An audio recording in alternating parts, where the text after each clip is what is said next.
Is a premature baby going to have a different personality because of when they were born? Or, I know this doesn't happen, but what if they stayed in the womb for a year and a half? Like, it seems like it would have to do with when they were conceived. I know that doesn't happen, don't worry.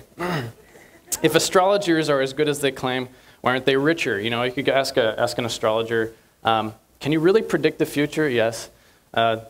Please help me to invest in the stock market. I'd rather not. So I'm sorry, astrology. This thing is. So astrology, we're going to give him a little frowny face. Oh, you can barely see the mouth. Brenda, you were right. You can barely see the mouth. He's frowning, and he's pink. So next we're going to look at cause and effect projection. And what is that? It includes things like weather prediction, physics calculations, astronomical events and environmental events, social events like WTO's coming to Seattle.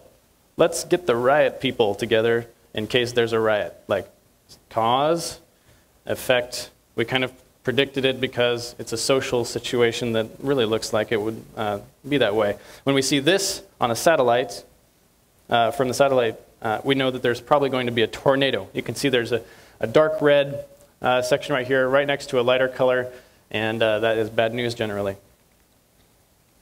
This is going to take a little bit of explaining. Our current economic situation exists because people were giving out loans and large sums of money to people who were not responsible and couldn't pay back the debts that they owed. In short, there's a lot of background understanding that goes with that. But basically, if you give a baby money, he's not going to do a good thing. He's going to eat it or something. And so it could cause your economy to collapse. Similarly, you see the car at the bottom. If a car is zooming towards a wall, you can see this situation exists. He's probably going to crash into the wall. So you have made a prediction before it happened, but this kind of prophecy is accurate about 75% of the time. The car could veer, the tornado could not form because of some unforeseen thing. The economy could recover, you know, whatever. So we're going to give cause and effect projection a face. It's interesting. He wins the cause and sorry, that sentence didn't make very much sense. Cause and effect projection is an accurate source of prophecy to a degree, but it's not the kind of prophecy that we're really looking for. Does that make sense? I want something that can tell me the future for real. So we're going to go back and have a look at pattern projection next. It's similar to cause and effect projection, but the prophecies are based on trends, track records, and logical sequences. For example, this restaurant said, all our clients are satisfied clients. They're making kind of a prophecy like, if you be our client, you'll be happy. And that's based on their track record. If we see a hurricane coming up, we know the track. You can see the little yellow line right there. That's where it's been so far, and we think it's probably going to be somewhere in this whole area. But with pattern projection and cause and effect projection, people do not have any issue with saying, well, I could be wrong too. It's not, I mean, it's just based on my observations. So they say things like this. Down here you can see the bottom. Deviations in track and or intensity from the current projections could result in significant differences from the information on this graphic. So they're not shy about it. They say sometimes it's not very accurate.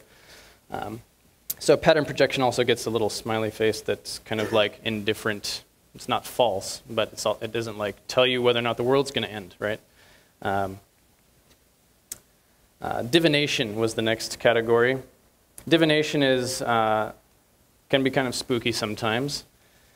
The same accuracy as astrology generally, but with a large variety of methods. Astrology says we use the stars. Divination says, like I use the I Ching, I lay out all my tables, and I cast lots over them, or dice, or coins, to find the right thing to read.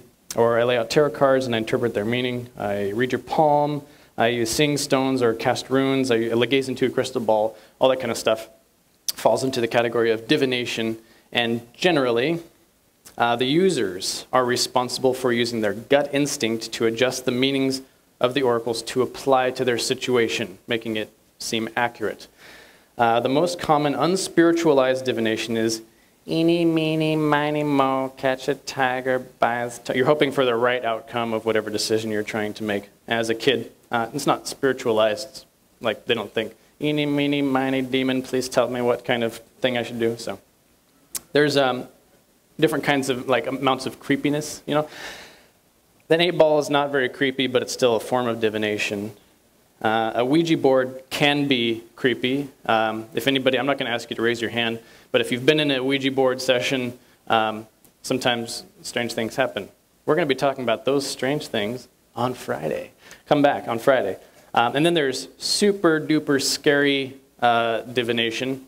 Like, I'm not even going to talk about it because y'all been freaked out of your socks. But we're going to be talking about it on Friday when it's nighttime. So divination gets a frowny face because it's not very accurate. Oh, I forgot to talk about the poor little guy. Let's see where. Oh, there he is. This guy, the dude on the picture, he is. He just put a freshwater crab into a basket, and there's bones in there. Somebody asks him a question. He watches the crab kind of bumping against the bones, trying to get out of the bowl. And based on what he sees, then he goes, "You're getting married." "I'm not even engaged. That's wonderful." So then he gets to, please don't be insulted by what I just said if you use divination. But what I'm saying is the evidence, scientifically speaking, does not point to its validity. So, divination, frowny face. Supernatural ability. What is that? Also known as psychic powers, extrasensory perception, out-of-body experiences, telekinesis, clairvoyance, and astral projection. Now, telekinesis and clairvoyance don't really fall into the category of prophecy. They just fall into like some kind of ability. But this is supernatural ability. So, really, we're talking about psychic powers and astral projection. Astral projection is supposed to be where you're asleep. You have a lucid dream where you know that you're dreaming. And you leave your body, you float around, and you can see things in different places that you wouldn't otherwise normally be able to see. And psychic powers are supposed to be where you know things before they happen because you're somehow connected to the universe in a way that other people might not be. Psychics use the same vague writing style that astrologers use most of the time to throw their prophecies into the realm of interpreted truth. Michael de Nostradamus, or Nostradamus as we would commonly refer to him, was a good example of this. He also used astrology, but his prophecies are accurate, vaguely accurate about 7% of the time. So his track record is very, very poor, even though newspapers and the Discovery Channel would say sometimes he's creepily accurate. But please don't just take what you hear from the first mouth that you hear from as the truth. We asked you to care about what you believe in the last lecture and commit to caring about what you believe, and I'm asking you to do that again. Don't just willy-nilly pick out your beliefs. I want you to investigate them. So psychic predictions of the end, there haven't been very many. Psychic powers have only become popular in the last century, actually. And sometimes there were things that seemed psychic before, but really popular only recently. So there's been 3, and one of them was on 2000 also, and they did not come true. In fact, George Orwell's book, 1984, has far surpassed any predictions, any psychics, attempt to summarize the living conditions of the future. He wrote that a while back. He wrote about the future, which was 1984 to him, and now we're living in a time that looks similar to that. We have lots of surveillance and technology and things that he kind of named, but it's found in the fiction section of the library. Though substantial evidence has destroyed the reputation of psychic abilities, many presidents, businessmen, and other world leaders rely on it to make weighty decisions. They also use astrology, divination, and supernatural contact. But why? There's a reason. Come back Friday. So, supernatural ability is going to get another frowny face, even though there are some things floating around in there that we're going to have to look at further. Okay? That makes sense? So please come back on Friday. Wild imaginings.